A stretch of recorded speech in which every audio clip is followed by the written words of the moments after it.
Boa noite. Boa noite. Mesmo pressionado por seguidas denúncias, Eduardo Cunha reafirma que não renuncia. Dilma declara que não acredita em ruptura institucional. Sérgio Moro abre novo processo contra Marcelo Odebrecht e decreta mais uma prisão preventiva. A motorista que atropelou e matou 2 homens em ciclovia pode ser libertada se pagar R$15 mil de fiança. O secretário da Segurança Pública diz que atos de vandalismo em protestos têm que ser combatidos. Ele falou sobre a invasão do prédio da Fundação Casper Libero na sexta-feira. Os PMs só assistiram.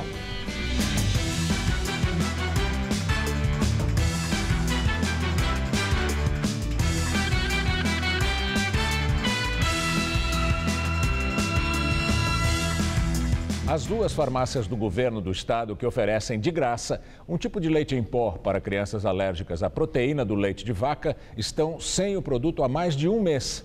Na rede particular, uma lata dessas chega a custar R$180. Muitas famílias reclamam que não têm como pagar essa despesa. É graças a esse leite em pó que a pequena Liz, de 1 ano e 5 meses, tem se livrado de reações perigosas provocadas pela alergia que ela tem a qualquer derivado do leite de vaca. Ela tem crises desde diarreia, urticárias na pele, falta de ar e em uns casos mais extremos a gente precisa levar ela para o hospital porque é uma alergia grave, ela pode causar o fechamento da glote e a criança asfixiar. A menina consome 8 latas por mês. O produto é retirado na AME Maria Zélia, no Belenzinho, na Zona Leste. Apenas 2 farmácias de alto custo do governo do estado oferecem a fórmula de graça. Só que há mais de um mês o leite está em falta e a família só tem uma lata. Quando eles ligam cobrando, a resposta é sempre a mesma. Eles não dão informação concisa, eles simplesmente falam que está em falta, que a gente tem que aguardar. A fórmula é a única indicada para o tipo mais severo de alergia ao leite. No geral, as alergias à lactose atingem hoje 1 em cada 20 crianças brasileiras. Não existe uma política nacional sobre o fornecimento deste tipo de leite, ou seja, o produto não consta da lista de medicamentos oferecidos pelo Sistema Único de Saúde, mas uma lei federal de 1990 garante a promoção e a recuperação da saúde como um dos direitos fundamentais do ser humano. Por isso é que, na prática, cada estado decide se fornece ou não este leite, o que aqui em São Paulo é feito desde 2007. O João Pedro é alérgico e depende desse leite. A mãe Andressa só está abastecida porque recebeu algumas latas de doação. Isso porque em farmácias convencionais, cada uma não sai por menos de R$180. Como o filho utiliza 8 potes por mês, o custo chegaria perto de R$1.500. Dinheiro que a dona de casa não tem. A gente não sabe assim, o que vai acontecer, o que dá para ele, porque ele precisa desse leite. A gente fica de mãos atadas e é muito caro, né? Além do Belenzinho, a fórmula é distribuída também na farmácia de medicamentos especializados na Vila Mariana, na Zona Sul. Ligamos para a unidade, mas a resposta não foi nada animadora. Eu gostaria de saber sobre o leite Neukate. Já chegou? Ainda não, senhora. Tem alguma previsão? Não, eles não deram previsão pra gente. A senhora vai ter que ficar entrando em contato com a gente diariamente. É muito difícil. É ficar esperando cada dia acontecer alguma coisa e vai ter o leite. É assim, ficar esperando. A Secretaria de Estado da Saúde de São Paulo reitera que o produto em questão não faz parte da lista definida pelo Ministério da Saúde para distribuição na rede pública, mas que fornece o leite especial por iniciativa própria, com recursos do Tesouro Estadual. Ainda segundo a Secretaria, o produto está em falta por um aumento inesperado na procura, mas afirmou que fez uma compra já emergencial e vai cobrar do fornecedor urgência na entrega. Na Suécia, a presidente Dilma Rousseff declara que não acredita em ruptura institucional no Brasil. Uma jornalista sueca perguntou à presidente se a turbulência política no Brasil pode pôr em risco a compra de 36 caças Gripen, um negócio de 4 bilhões e 700 milhões de dólares, fechado há um ano. A pergunta se referia aos vários pedidos de impeachment de Dilma, que ainda estão com o presidente da Câmara dos Deputados, Eduardo Cunha. O Brasil está em busca de uma estabilidade política e não acreditamos que haja qualquer processo de ruptura institucional. Nós somos uma democracia e temos tanto um legislativo como também um judiciário e um executivo independentes e que funcionam com autonomia, mas também com harmonia. Ao lado do primeiro-ministro da Suécia, Stefan Löfven, Dilma reiterou que na economia o Brasil não tem problemas estruturais que possam levar a uma crise profunda e que existem apenas dificuldades conjunturais. Ontem ela disse que o ministro da Fazenda, Joaquim Levy, continua no cargo. Há uma forte pressão do PT para que Levy seja substituído. Dilma afirmou que a opinião do partido não é a do governo.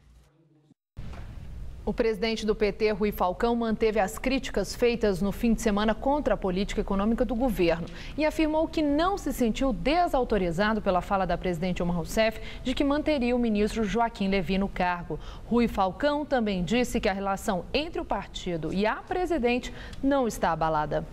Direto de Brasília, agora, Josias de Souza fala sobre os pedidos de impeachment contra a presidente Dilma Rousseff. O impeachment agora persegue Dilma Rousseff até no exterior. Hoje, em viagem à Suécia, Dilma, constrangida, teve que responder à pergunta de uma repórter sueca sobre o impeachment. A presidente disse que o Brasil busca uma estabilidade política e disse que não acredita em ruptura institucional. Essa busca de estabilidade a que se refere Dilma, ela se resume a duas providências. O governo tenta ganhar tempo para recompor a sua base congressual. Para falar num português da rua, bem direto, Dilma empurra o impeachment com a barriga enquanto tenta comprar o apoio dos congressistas fisiológicos. Até auxiliares diretos da presidente já reconhecem que essa tática da barriga não resolve o problema. O governo precisa retirar o impeachment do seu caminho para cuidar do essencial, que é a crise econômica que se agrava a cada dia. Paralisado pelo debate político, o Congresso não vota os assuntos relacionados ao ajuste fiscal do governo. Já nem discutem a criação da CPMF, que Dilma diz ser vital para o seu governo. Só há uma forma de virar esta página do impeachment em definitivo. É votando, no plenário da Câmara, o pedido de abertura de processo contra Dilma. Para que o processo seja aberto, é necessário que 342 dos 513 deputados votem a favor da abertura do processo.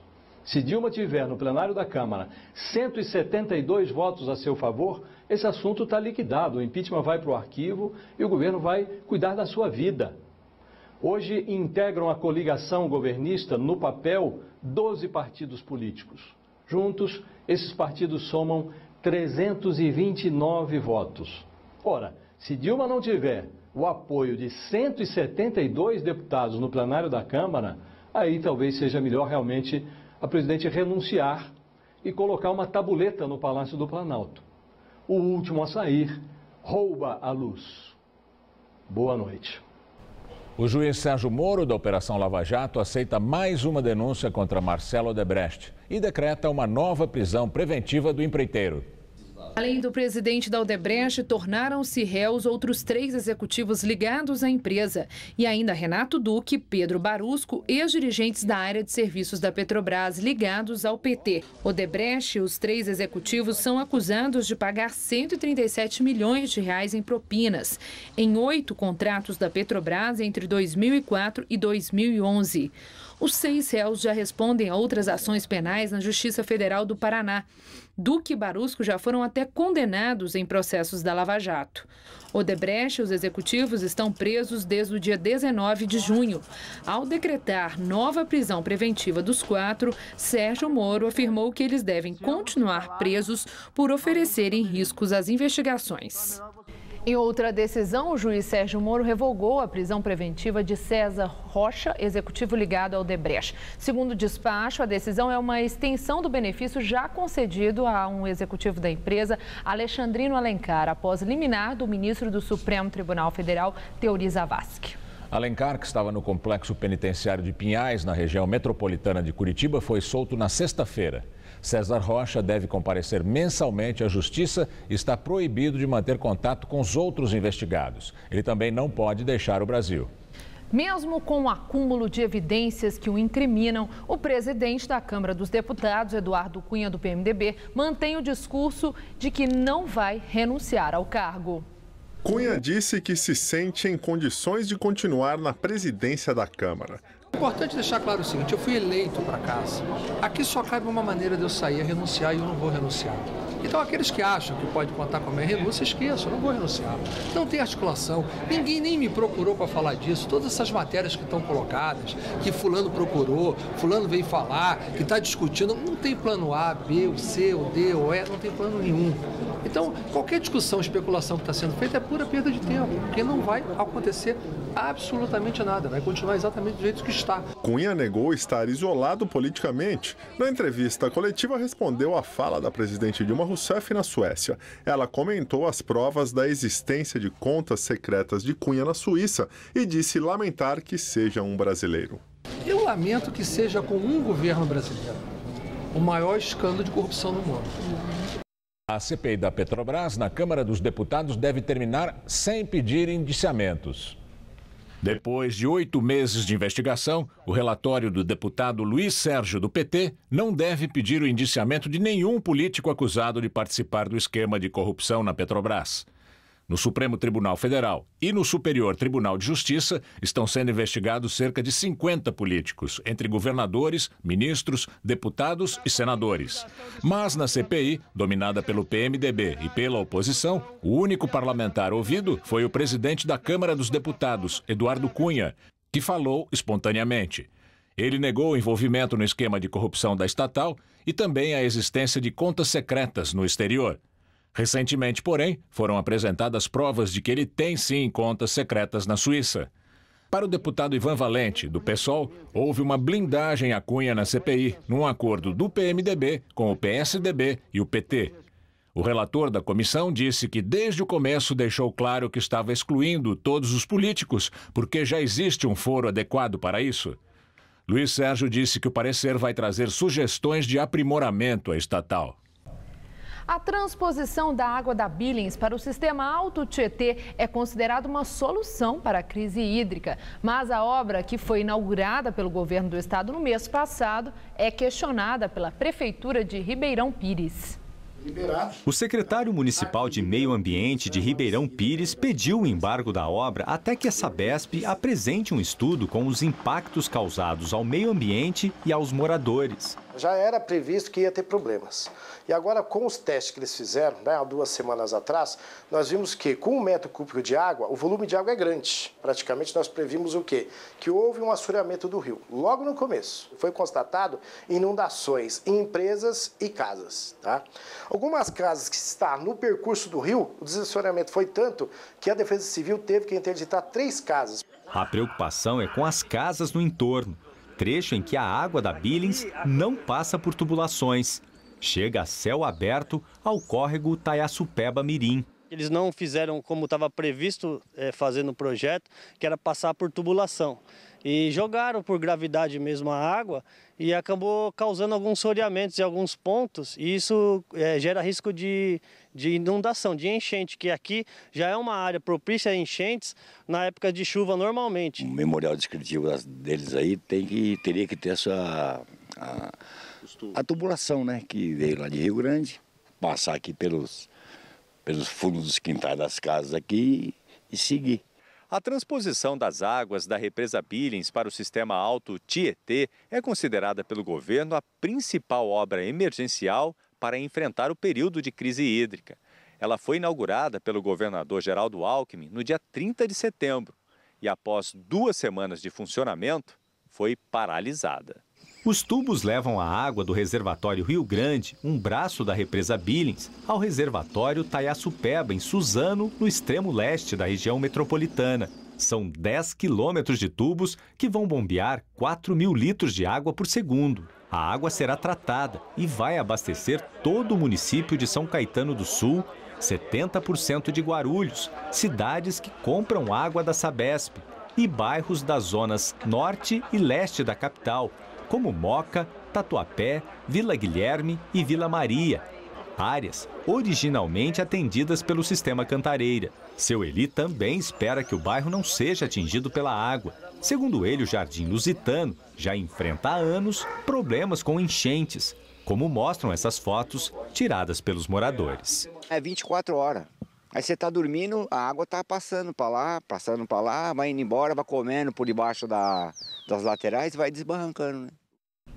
Em nota, a Sabesp afirma que atende a todas as exigências legais e cumpre a legislação.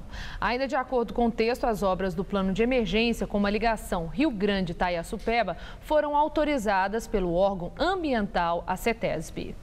A passagem de uma frente fria mudou o tempo na capital paulista neste fim de semana. O céu ficou nublado, garoou e fez frio.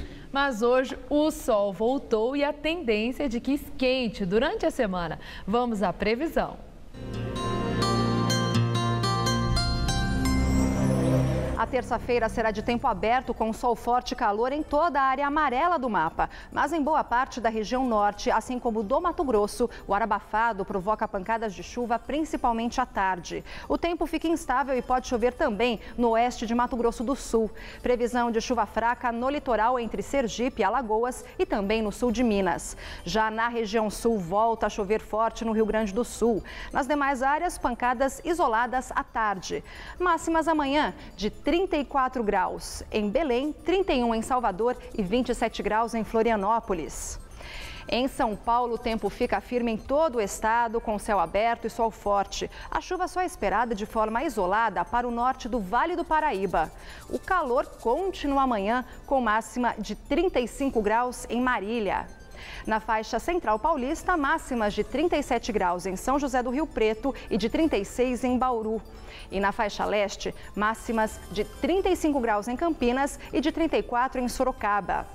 Na região metropolitana de São Paulo, faz sol, calor e não há expectativa de chuva, assim como aqui na capital, onde a máxima amanhã chega aos 33 graus. Na quarta, a nebulosidade aumenta, mas a temperatura sobe ainda mais, com máxima de 36. Na quinta, a possibilidade de pancadas de chuva à tarde e à noite, máxima de 34.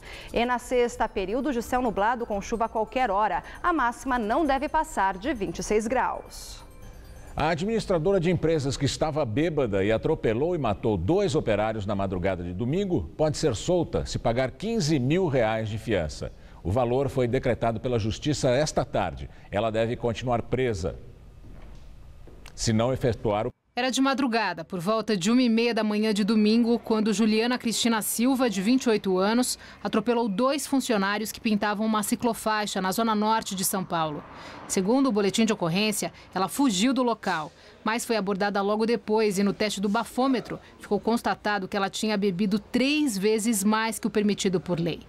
Os 2 operários, José Ayrton de Andrade, de 53 anos, e Raimundo Barbosa dos Santos, de 38, morreram. Um no local e o outro no hospital.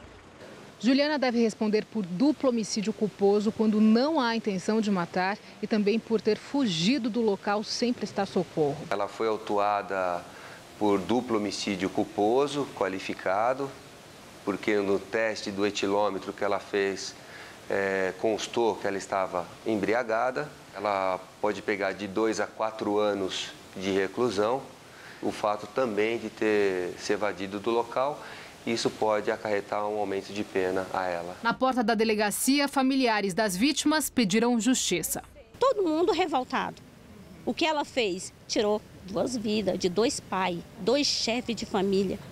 Meu irmão deixou 4 crianças pequenas, 4. A menor tem 1 ano. Ela vai ter que pagar o que ela fez. Porque hoje, ontem foi meu irmão e o José Ayrton, um amigo. Amanhã quem pode ser? Outro trabalhador. Os corpos dos 2 funcionários que nasceram no Piauí serão levados para o estado natal. A empresa terceirizada que presta serviço para a CET assumiu os custos do translado. O dono da firma disse que não faltou sinalização para proteger os operários que trabalhavam no local. E o que preocupa é a impunidade. Estava sinalizado, claro, não tem. Nós não somos profissionais, a gente sabe o que a gente faz. Temos responsabilidades, temos normas, temos regras a cumprir. Quem pega um carro é uma arma. Tem que sentir a responsabilidade de pegar uma arma, né? Quem bebe tem que saber o risco que está correndo, não para ele, o que está causando para os outros, né? E nós estamos num país de impunidade, infelizmente. A informação de que a motorista que matou os 2 operários estava bêbada foi distribuída pela Polícia Militar. Explosão no Rio de Janeiro deixa 14 imóveis destruídos e interdita outros 50. 8 pessoas ficaram feridas, entre elas uma menina de 8 anos e um homem de 84 que já tiveram alta. A explosão aconteceu na madrugada de hoje em São Cristóvão, na zona norte da capital fluminense. Pôde ser ouvida a 6 quilômetros de distância. De acordo com os bombeiros, a explosão teria sido causada pelo vazamento de gás de botijões armazenados de forma irregular numa pizzaria, que também ficou destruída. Vários prédios residenciais próximos ao local também foram atingidos. Tem muitos amigos que perderam tudo, infelizmente. E graças a Deus não teve vítima de morte, né? Teve um acidentado, mas estão bem, graças a Deus. Eu escutei um estrondo. Aquele barulho, eu pensei até que era trovão, uma tempestade. Eu falei, vai cair uma tempestade, meu Deus do céu. Escutei essa tragédia aí. Eu fiquei apavorada, né? Todo mundo fica, né? De acordo com a prefeitura, os imóveis afetados não eram ligados à rede de gás encanado e, por precaução, o gás da região foi desligado. Segundo moradores, várias reclamações foram feitas à prefeitura nos últimos anos, denunciando o forte cheiro de gás na pizzaria, que mesmo assim continuou funcionando. No mês das crianças, um shopping de São Paulo resolveu dar uma chance dos adultos voltarem à infância. Olha só, o espaço abriu por alguns dias uma piscina de bolinhas gigantes, só pra gente grande.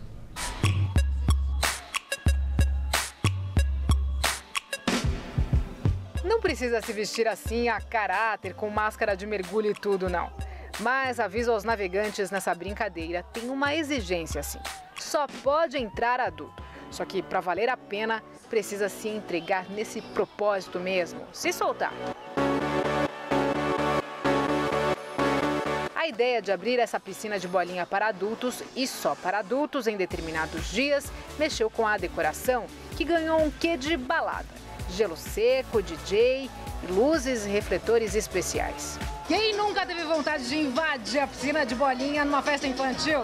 Aqui é a hora de matar esse desejo. Afinal, aqui tem um kit completo, um tobogã de 4 metros para escorregar e cair num mergulho com 250 mil bolinhas.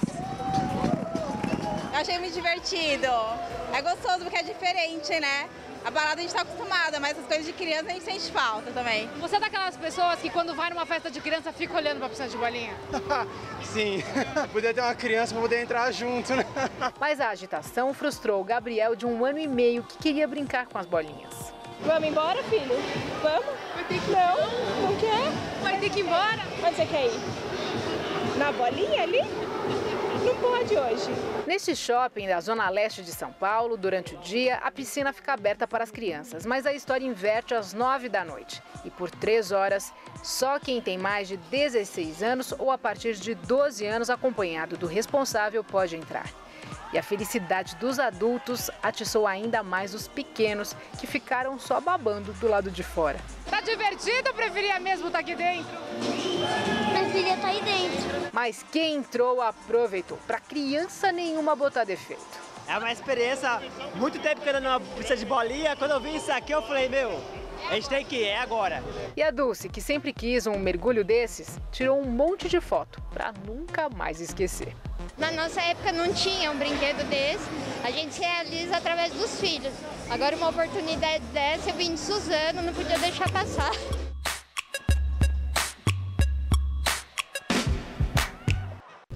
A brincadeira, que está sendo chamada de Dia do Adulto, acontecerá também na quinta e na sexta-feira no Moca Plaza Shopping.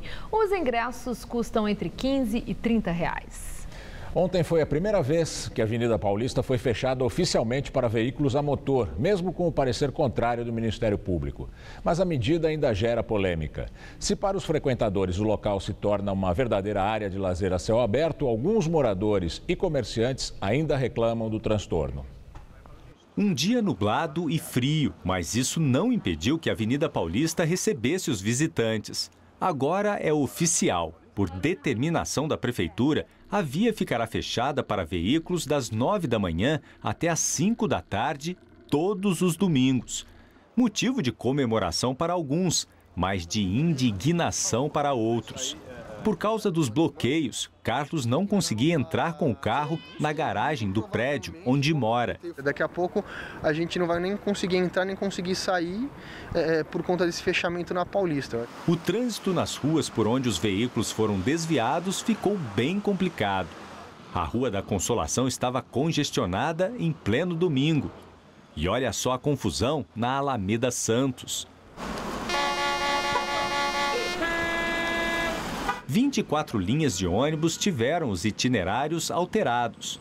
Eles também foram desviados para as vias paralelas à Avenida Paulista. Teve um problema de trânsito grande, não houve divulgação das rotas novas de ônibus, das opções das pessoas. A decisão foi tomada pela administração municipal, apesar da polêmica com o Ministério Público de São Paulo. O órgão é contra o fechamento e quer que o prefeito Fernando Haddad reveja o seu posicionamento. O Ministério Público diz que a medida foi imposta à população e que os estudos apresentados até agora são insuficientes para mostrar os impactos aqui na região. A liberação para pedestres e ciclistas já tinha ocorrido outras 2 vezes como teste, e a prefeitura avaliou que não houve problemas significativos. Situação contestada pela Associação de Moradores. O povo aqui da Paulista, moradores, aqueles que pagam a conta aqui da região, não foram ouvidos. A Associação Paulista Viva, que representa comerciantes e empresários da região, também se manifestou. Em nota, disse que a prefeitura agiu de forma unilateral, tratando-se de uma atitude autoritária, incompatível com o modelo de gestão pública efetivamente moderno e democrático. E até mesmo quem aprova o fechamento da Paulista acredita que ainda é preciso fazer melhorias. A questão de segurança ainda é preocupante, né? Porque onde finaliza a parte do pedestre, começa a parte do carro. A segurança é tudo, né? É muito importante, principalmente com muita criança aqui, né? Um brasileiro de 24 anos, cuja identidade ainda não foi divulgada, morreu num avião que voava de Lisboa para Dublin, na Irlanda. O jovem teve um surto agressivo durante o voo, mordeu o passageiro que estava ao lado e foi imobilizado pela tripulação. Ele sofreu uma convulsão e perdeu a consciência. O voo foi então desviado para a cidade irlandesa de Cork, onde os paramédicos constataram que o rapaz estava morto. O passageiro mordido foi hospitalizado e passa bem. Uma portuguesa que estava no mesmo avião foi presa com 2 quilos de anfetamina na mala. A polícia investiga se ela viajava com o brasileiro. Pelo menos 16 pessoas morreram na passagem de um tufão pelas Filipinas. Milhares de pessoas foram obrigadas a deixarem suas casas. O poderoso tufão Copu chegou ao norte das Filipinas ontem com rajadas de vento de mais de 200 km por hora e provocou as piores inundações em décadas. Em Luzon, a principal ilha das Filipinas, 60 mil pessoas tiveram que abandonar suas casas. 9 províncias ficaram sem energia. A tempestade está enfraquecendo e avança lentamente na direção do Japão. As Filipinas registram uma média de 20 tufões por ano. A economia da China cresceu 6,9% no terceiro trimestre do ano, na comparação com o mesmo período de 2014. Segundo informações divulgadas hoje pelo governo chinês, é a menor taxa de expansão verificada desde o primeiro trimestre de 2009. A desaceleração vem sendo muito maior do que a esperada pelo Escritório Nacional de Estatísticas da China.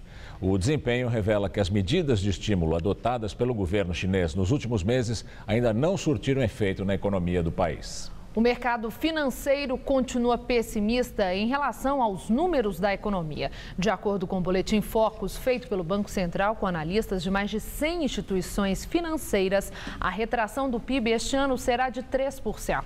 Se confirmado, esse resultado será o pior da economia brasileira em 25 anos. A estimativa para a inflação também não anima. Os economistas acreditam que o IPCA, que é o índice de preços ao consumidor amplo, vai fechar o ano em 9,75%. O vandalismo no prédio da Gazeta foi no final da tarde de sexta-feira, durante manifestação da CUT contra a empresa Friboi, em apoio à presidente Dilma. Depois da invasão do prédio, que pôs em risco estudantes e funcionários, as autoridades tentam explicar por que a PM não agiu. O governador Geraldo Alckmin não quis responder por que a polícia não agiu para conter os manifestantes. E a polícia que acompanhava a manifestação não agiu para conter esse vandalismo. Por quê? O doutor Alexandre vai poder dar mais detalhes para você, tá bom? O secretário de Segurança Pública disse que um inquérito foi instaurado. Essas entidades podem ser responsabilizadas pelo vandalismo, secretário? Não, só veja, as entidades, qualquer que seja a entidade, ela só pode ser responsabilizada pelo vandalismo se for detectado que pessoas ligadas à entidade e não pessoas infiltradas é que praticaram o vandalismo.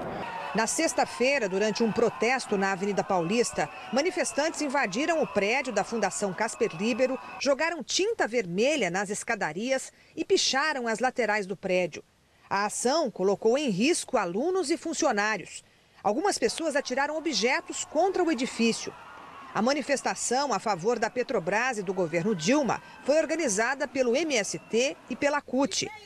Além deles, o MPA, Movimento de Pequenos Agricultores, esteve presente e protestou contra a empresa Friboi, soltando penas de galinha. Outra entidade envolvida no movimento era a Confederação Nacional dos Trabalhadores da Indústria de Alimentos. O dirigente do MPA, Romário Rosseto, justificou o ato de vandalismo como um protesto geral contra os meios de comunicação. A polícia militar acompanhou todo o protesto, mas nada fez contra a invasão dos manifestantes à sede da Fundação Casper Líbero, onde está a TV Gazeta. A polícia militar, em nota emitida posteriormente, alegou que agiu de forma a evitar que o tumulto gerasse vítimas e que interveio no momento que julgou oportuno. É a segunda vez que uma decisão da PM gera problemas no prédio.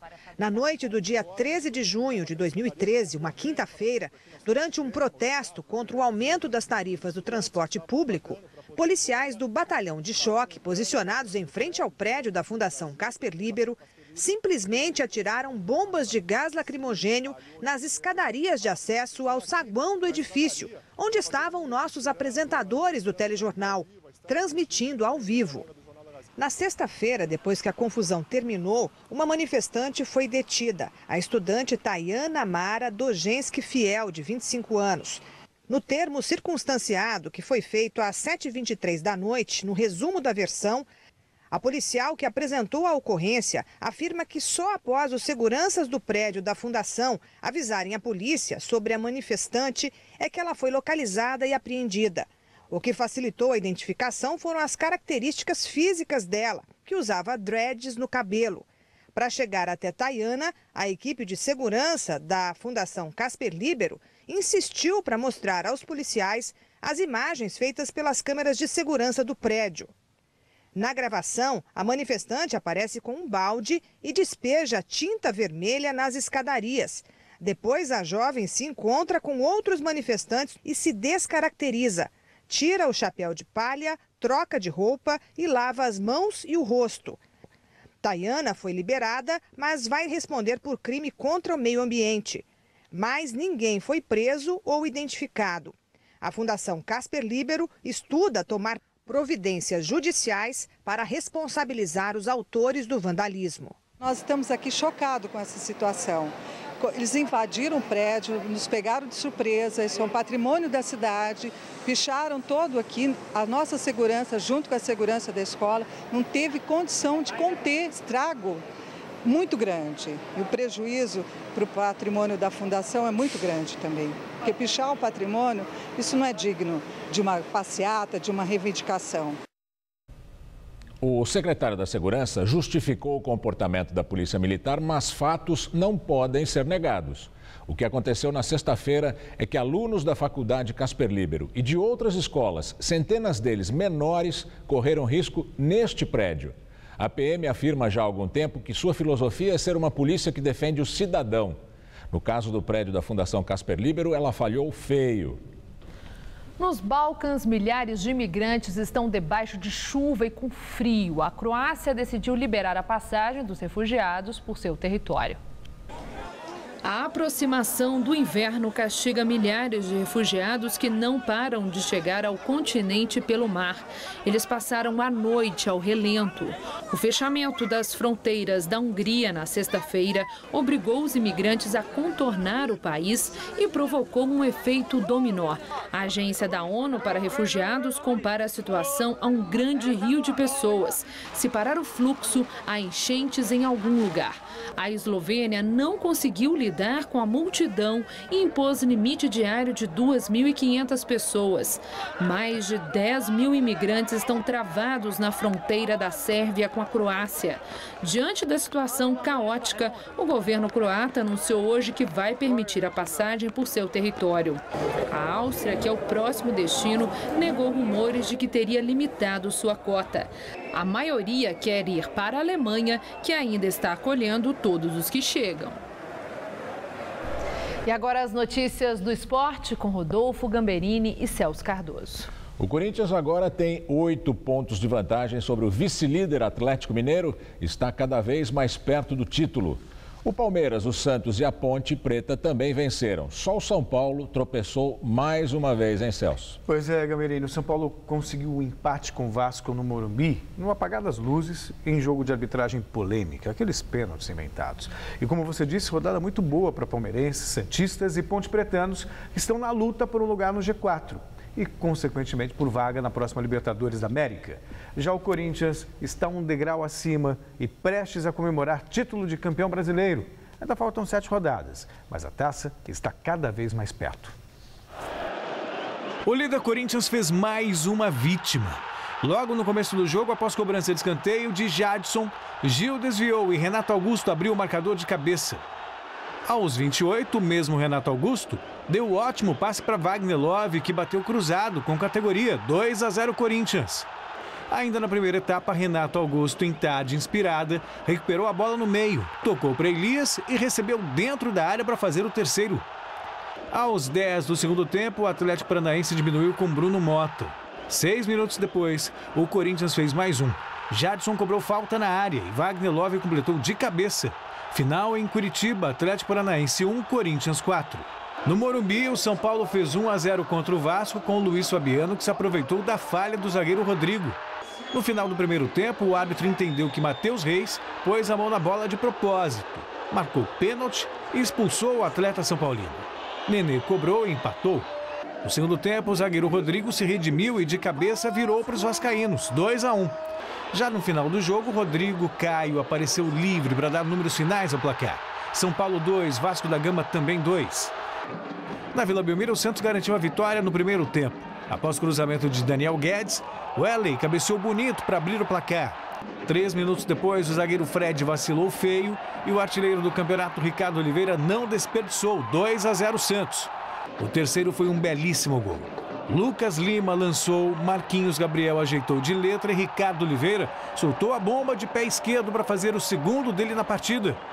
Na segunda etapa, o Goiás ainda diminuiu com o Davi, nesse chute de longe que desviou no meio do caminho, mas ficou nisso. Santos, quarto colocado 3, Goiás 1. A Ponte Preta chegou à 6ª vitória nos últimos 7 jogos. A vítima foi o Curitiba. Alexandro, primeiro usando a mão e depois chutando de esquerda, marcou 2 vezes. E Birubiru, de fora da área, completou o placar. Ponte Preta 3-0 no Moisés Lucarelli, em Campinas. Em Santa Catarina, Gabriel Jesus, Cristaldo e Dudu fizeram os gols do Palmeiras na vitória sobre o Avaí por 3-1. André Lima marcou o único gol da equipe catarinense. Deu sorte ali para pegar a bola. E o Corinthians, agora ninguém segura, né? Faltando 7 rodadas, abriu 8 pontos. Quer dizer, tem um jogo com o Flamengo em casa e depois o Atlético Mineiro em Belo Horizonte. Mesmo que perca, vamos imaginar, para o Flamengo e para o Atlético Mineiro, ainda assim vai continuar líder nesse jogo com o Atlético. Então está muito perto, só a matemática, obviamente, prevê aí o Atlético Mineiro com chance. Mas pelo que tem jogado, pela postura do time, pela sequência de jogos, não dá como não cravar o Corinthians campeão. O Corinthians, em 31 jogos, perdeu só 4. Teria que perder 3 seguidos aí para o Atlético vencer todos os jogos. É toda a favor, né? Então, o corintiano pode até não comemorar, mas está lá, com o dedinho na taça. Já estão comemorando. E aí você tem depois o Atlético, acho que está na Libertadores, o Grêmio na Libertadores. Aí você tem vários times brigando pelo 4º lugar. Todos paulistas. São Paulo, Ponte Preta, Palmeiras e Santos. Ótimo. Obrigado, Celso. Boa noite, até amanhã. Boa noite, até amanhã. Estela. Daqui a pouco, o acirramento da tensão entre palestinos e israelenses. Medo de ataques à faca leva israelenses a lincharem um refugiado por engano. Alicate. Chave de fenda. Ah, não. Perdemos? Pessoal, a campanha tá funcionando! Caixa Baú Irving. Mais organização e praticidade na obra. Irving é outro nível. Nesse mundo, tudo evolui. A moda evoluiu. Os carros evoluíram. Os tratamentos de beleza também evoluíram. E make-up anti-sinais. Uma combinação de creme e cápsulas. O creme atinge as camadas mais profundas da pele e as cápsulas agem onde os cremes não chegam. Resultado? Com o make-up anti-sinais, os sinais da idade não aparecem. E make-up anti-sinais.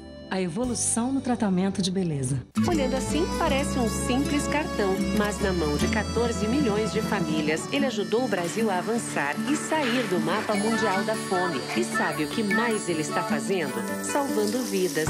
As crianças são acompanhadas e vacinadas. E assim, a mortalidade infantil caiu. Bolsa Família é mais do que renda. É uma geração inteira crescendo com saúde. Manter a caderneta de vacinação das crianças atualizada é um compromisso de quem recebe o Bolsa Família. Qual Casper você é? A minha Casper é informação. A minha Casper é organização. A minha Casper é criação. A minha Casper é luz, câmera, ação. A minha Casper é comunicação. É teoria, é prática, é oportunidade de estágio. É a melhor localização. Essa é a minha Casper. E você, qual Casper você é? Martelo. Alicate. Onde é que tá? Tá aí na tampa organizadora. Broca. Eita, tem isso aqui. Claro, cabe 40 quilos. Chave de fenda. Ah, não. Perdemos? Pessoal, a campanha tá funcionando! Caixa Baú Irving. Mais organização e praticidade na obra. Irving é outro nível. Nesse mundo, tudo evolui. A moda evoluiu. Os carros evoluíram. Os tratamentos de beleza também evoluíram. E make-up anti-sinais. Uma combinação de creme e cápsulas. O creme atinge as camadas mais profundas da pele e as cápsulas agem onde os cremes não chegam. Resultado? Com o make-up anti-sinais, os sinais da idade não aparecem. E make-up anti-sinais. A evolução no tratamento de beleza. Vem aí a maior premiação do futebol brasileiro. E o vencedor é? Vem aí, 12º Troféu Mesa Redonda, em dezembro. Troféu Mesa Redonda. Oferecimento Lux Color. Tudo que é muito bom é tão bom quanto pintar com Lux Color. Baltec. Super manta líquida impermeabilizante.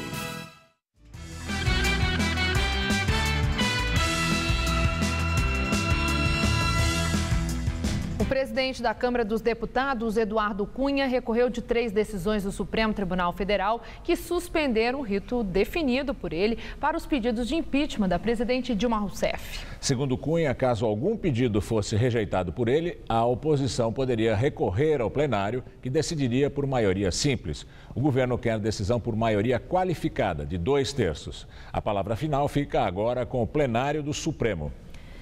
Na entrevista do dia com Maria Lídia Flandoli, o documento por um Brasil justo e democrático da Fundação Perseu Abramo. Hoje entrevisto o economista Márcio Postman, presidente da Fundação Perseu Abramo. Márcio Postman é autor de mais de 40 livros de economia, desenvolvimento e políticas públicas. Foi secretário do Desenvolvimento, Trabalho e Solidariedade na Prefeitura de São Paulo e também presidente do IPEA, o Instituto de Pesquisa Econômica Aplicada. Obrigada por estar conosco, Márcio Postman.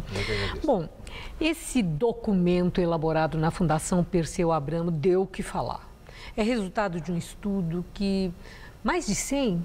Quase 200. Mais de 200 profissionais de diferentes áreas se reuniram em vários debates e resultou esse documento de 2 volumes. Sim. Exatamente mostrando como é contraproducente a política econômica com este ajuste fiscal, apresentando alternativas. A quem esse documento se dirige? Ele é um documento para a sociedade brasileira. Ele foi construído não apenas pela Fundação Perseu Abramo, mas com 6 outras instituições e levou cerca de 7 meses com discussões feitas em São Paulo, Brasília, Rio de Janeiro. Uma discussão que, na verdade, mostra para a sociedade que é necessário termos uma perspectiva de médio e longo prazo, né? Partimos do pressuposto que, infelizmente, o Brasil está prisioneiro do curtíssimo prazo. Nós estamos pensando e conduzindo o governo praticamente em funções da inflação deste mês, do problema fiscal. Isso tudo é importante, mas essa lógica do curto prazo, infelizmente, nos tira de ter um projeto de médio e longo prazo. A presidenta Dilma foi eleita para conduzir o governo por 4 anos, né? O que vem depois do ajuste? Como ela espera deixar o Brasil em 2018?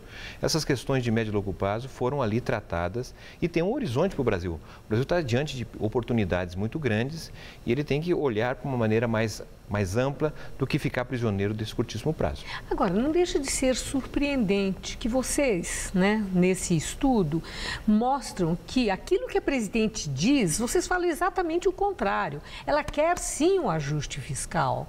Ela autoriza o ajuste fiscal. Não é invenção da cabeça do Levi e ele faz porque ele quer e ela não quer. Então, é a política econômica do governo Dilma e a proposta é exatamente esta. Um remédio amargo, agora, num curto prazo, para colocar a economia do país num rumo para a garantia do desenvolvimento sustentável, a retomada do crescimento. Vocês são contra essa fórmula da presidente, né? Por quê? Bem, em primeiro lugar, o documento mostra que o Brasil tem alternativas, tem escolhas, não está submetido a apenas um caminho, né? Segundo lugar, é que nós temos uma visão que é expressa pela política econômica atual, que o Brasil primeiro precisa fazer o ajuste fiscal para depois crescer. Aliás, isso foi nos prometido logo no início do ano, que seria um ajuste de curto prazo, que levaria à recessão do país, um sacrifício que duraria 6 meses, mas no segundo semestre de ano 2015 o Brasil estaria voltando a se recuperar e teria encontrado o seu caminho de expansão. Mas não foi aprovado.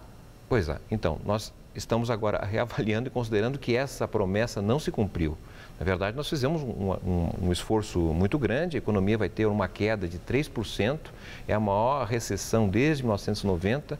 Recessão é sacrifício para o trabalhador, mas também para as empresas, para a sociedade, e esse caminho não está dando certo, né? Nós acreditamos que primeiro o Brasil precisa voltar a crescer para melhorar as suas finanças públicas, porque os indicadores econômicos e sociais, já no mês de outubro, 10 meses de início desse governo, estão piores do que quando a presidenta Dilma encerrou o seu primeiro mandato. Voltar a crescer como, Márcio Postman, num momento de recessão, num momento de desemprego, de desconfiança tão acentuada, a própria presidente da República sem credibilidade e sem força política, dá para crescer primeiro e depois ajustar? Bom, nós já tivemos vários exemplos no Brasil de presidentes que estavam enfraquecidos pela credibilidade, mas voltaram a ter maior apoio na medida em que propuseram um plano de ação, um projeto. Eu sempre lembro o exemplo do presidente Juscelino Kubitschek, que ganhou as eleições em 1955, assumiu um governo com apenas 32% de apoio na base parlamentar e estava submetido a um programa de ajuste fiscal que vinha do governo anterior, Café Filho. Ele não tinha condições de governar com essas circunstâncias. Ele foi construir um projeto de governo, né, o plano de metas, construiu com o apoio da sociedade e reverteu o que ele não tinha de apoio no Congresso. Então, a presidenta pode, se quiser, construir uma perspectiva maior. O Brasil, esse ano, vai ter a maior safra agrícola de sua história. Não é? Deve ser o 5º país do mundo com maior recepção de recursos internacionais. O Brasil pode, na medida em que libera, por exemplo, os investimentos públicos. O Brasil é um país em construção, nos falta de tudo. Quer dizer, na verdade, se você conseguir somar esforços de investimentos públicos que estão previstos com recursos internacionais, nós podemos caminhar para uma perspectiva muito melhor que nós temos atualmente. Vocês encaminharam um exemplar desse documento para a presidente Dilma? Esse documento é um documento para a sociedade, mas nós enviamos para os presidentes do Poder Executivo, Legislativo, Judiciário e diversos partidos. Mas não é um movimento partidário. Mas para a presidente da sim, República foi enviado também? Para ela, sim, claro. Para seus ministros, nós enviamos. Alguém falou alguma coisa? Teve alguma resposta? Retorno? Não, até agora não Nem teve. um obrigado? Não, mas na verdade é uma contribuição para o debate, não é uma imposição para o governo, não é um movimento para derrubar ou defender este ou aquele ministro. Nós estamos preocupados com o conteúdo das ações e da forma com que o Brasil vem sendo conduzido, que não está levando às finanças saudáveis, tampouco ao crescimento econômico necessário. O senhor acredita que haja possibilidade da presidente Dilma se sensibilizar com os argumentos desse documento por um Brasil justo e democrático da Fundação Perseu Abramo, quando nesse fim de semana nós vimos o presidente do PT fazendo duríssimas críticas e pedindo que saia o Lévy, que troque o ministro e mude a política. A presidente respondeu lá da Suécia que não tem isso, o homem fica. O PT pode ter a opinião que quiser ter, mas ela reiterou que o ministro é o Joaquim Lévy. Hoje, o Rui Falcão reiterou as críticas. E a presidente, nessa posição tão firme ao lado do ministro dela e justificando o ajuste fiscal com volta de impostos, dentre eles a CPMF, ela defendeu de novo lá de fora, outra vez. Vocês têm chance de ser ouvidos pela presidente, de mudar alguma coisa? A presidenta é uma brasileira democrática e ela sabe conviver na pluralidade das ideias. E é natural que ela tenha a sua posição, o PT tenha a sua posição, porque, na verdade, o PT não tem maioria no Congresso. A presidenta tem que conformar o seu governo constituído por vários partidos. E também a presidenta está diante de uma crise de natureza política, ela precisa estabilizar a sua relação com o Congresso para poder ter condições melhores de repensar a própria condução da política econômica. Mas e aí? Acha que tem chance desse repensar? Sem dúvida, porque ela... Mesmo ela tendo manifestado tudo que ela manifestou, no tom em que manifestou? A presidenta, a meu modo de ver, está diante de duas dificuldades, uma política e outra econômica. A prioridade nesse momento que está sendo questionado o seu próprio mandato é, evidentemente, a política, tanto é que ela fez uma reforma ministerial, tentou recompor o seu governo para ampliar sua maioria e buscar estabilidade no Congresso. Alcançando a estabilidade no Congresso, inclusive o Congresso passa por um momento de dificuldade, o seu presidente da Câmara está sendo questionado. Eu acho que nós, entrando numa fase em que isso se solucione de alguma forma, alcançando a estabilidade política, a presidenta terá mais condições de repensar a reorientação econômica. As duas ações, no momento, me parecem não adequadas. Por que vocês dizem que Dilma adotou um ajuste que segue a lógica do mercado financeiro? Para encerrar. A lógica do mercado financeiro é a lógica do curto prazo. É um mercado especulativo e vive do dia a dia. Hoje subiu a ação, caiu a ação. Isso é a natureza do mercado financeiro. Agora, um país, as empresas, as famílias não operam assim. As famílias desejam ter filhos imaginando como vai ser o crescimento do filho nas próximas décadas e anos. As empresas tomam decisão de investimento olhando os próximos anos. Então, o país tem que ter um projeto de médio e longo prazo. Não pode ficar no curtíssimo prazo. A presidenta tem que ter uma perspectiva que diz, olha, em 2015 foi assim, 2016 vai ser assado, 2017, dessa ou daquela forma. Ela precisa ter um programa de 4 anos de governo. Muito obrigada, Márcio Bosch. Eu que agradeço. Uma boa noite. Para nós todos. Estela. O aumento da violência entre palestinos e israelenses causa mais mortes. O medo dos ataques à faca leva israelenses a linchar um refugiado por engano. O primeiro-ministro de Israel pede que a população não tente fazer justiça com as próprias mãos. Um imigrante da Eritreia foi espancado até a morte numa estação de ônibus no sul de Israel. Ele queria asilo, trabalhava na agricultura e tinha ido à cidade para renovar o visto de permanência.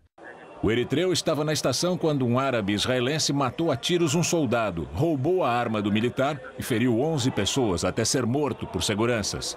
Um agente achou que o eritreu tinha participado do ataque e atirou. Um grupo de pessoas passou a dar pontapés nele e ele morreu. O premier israelense Benjamin Netanyahu condenou o linchamento e pediu que os israelenses não façam justiça com as próprias mãos. Netanyahu voltou a acusar a autoridade palestina de usar as redes sociais para incitar os ataques com facas. Em Gaza, a liderança do grupo Hamas prometeu intensificar os ataques contra Israel e convocou os militantes a trocar as facas por armas de fogo e bombas.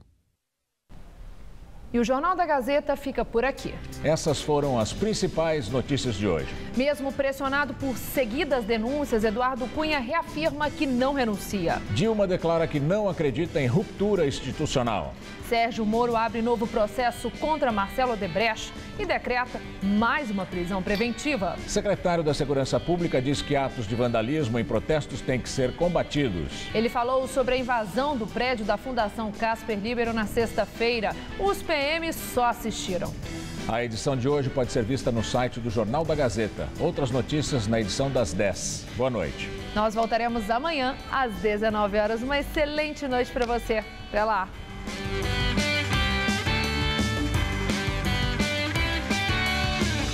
Cidade Ocupada discute sobre a crise hídrica em São Paulo. Hoje, 11h30 da noite.